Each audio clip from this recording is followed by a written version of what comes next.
5th unit आपण start केला. टॉपिकचं नाव काय आहे? इन्सुलेशन,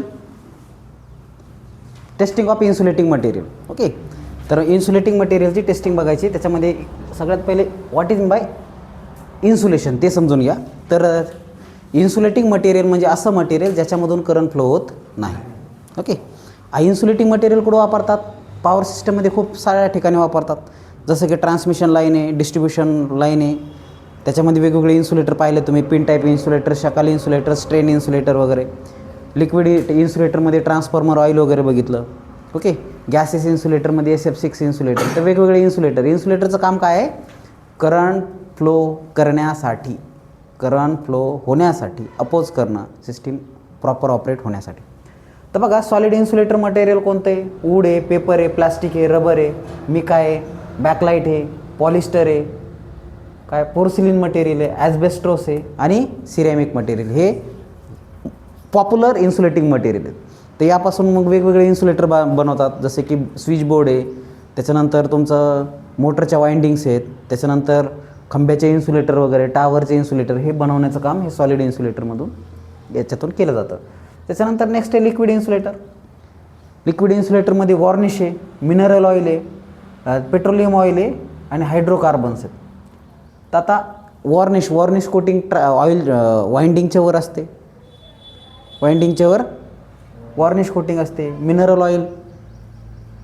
मिनरल ऑइल ट्रान्सफॉर्मरमध्ये वापरतो आपण. पेट्रोलियम ऑइल काही क्लिनिंगसाठी वापरतो इन्सुलेटिंग मटेरियल. आणि हायड्रोकार्बन्स जसं की डिस्टिल वॉटर असेल किंवा अजून काय आहे, हे सगळे काय आहेत? लिक्विड इन्सुलेटरी मटेरियल आहेत. ओके, ज्याचा वापर मोठ्या प्रमाणात बऱ्याच ठिकाणी केला जातो. त्याच्यानंतर गॅसेस इन्सुलेटर आहे, air act as a insulating material. बऱ्याच ठिकाणी एअर ब्रेक, सर्किट ब्रेकर वगैरे जे आहेत तिथे एअरच वापरतो आपण इन्सुलेटिंग मटेरियल म्हणून.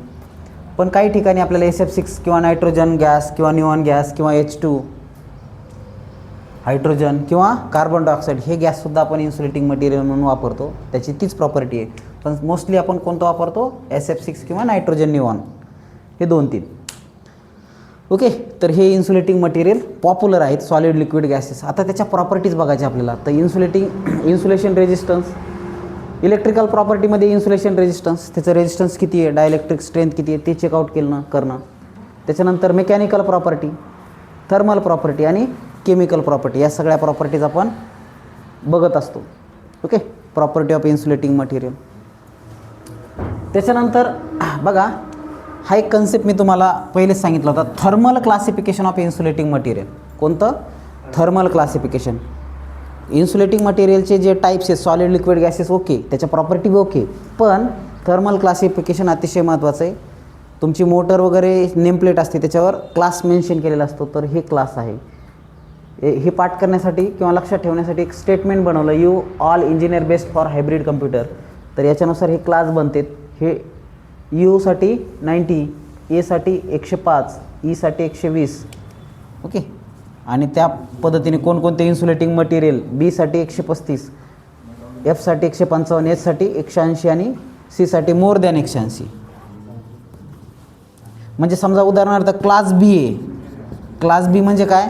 मोटरवर क्लास बी मेन्शन केलेलं आहे. म्हणजे काय?